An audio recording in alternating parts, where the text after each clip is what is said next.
siellä kuuluu välillä sykkeen nousta, välillä kuuluu mennä matalimmalla sykkeillä, jotta kaikki tavallaan kunnon osa-alueet olisi niin toiminnassa. Ja silloin vasta me voidaan vaikuttaa niin meidän elimistöön.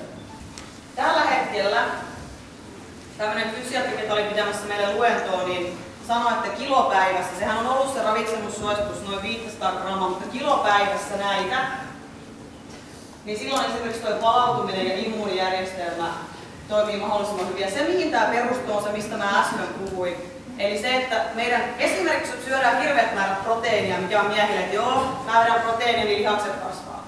Meidän elimistö tuottaa jo proteiinia ja enempää kuin ravitsemuksellinen tarve, kukaan muu kuin joku kehonrakentaja ei tarvitse proteiinia. Tasapainon hallintaa ja heikkoutta, niin tuo nuoruus ja liikunta myöskin heitä kuulee monesti, että voi kumpa. Olisin silloin viitsinyt vähän harjoitella.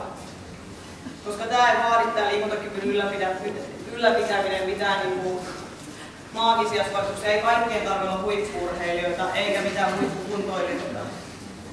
Mutta se monipuolinen liikunta, niin sillä on melko suuri merkitys siihen, että jos te menetätte sen liikuntakyvyn, tai siihen, että mitä te olette 20 vuoden päästä ja mitä te pystytte tekemään. No teidän kannattaa nyt miettiä sitä, että mitä te haluatte pystyä tekemään teidän kropalla 10 vuoden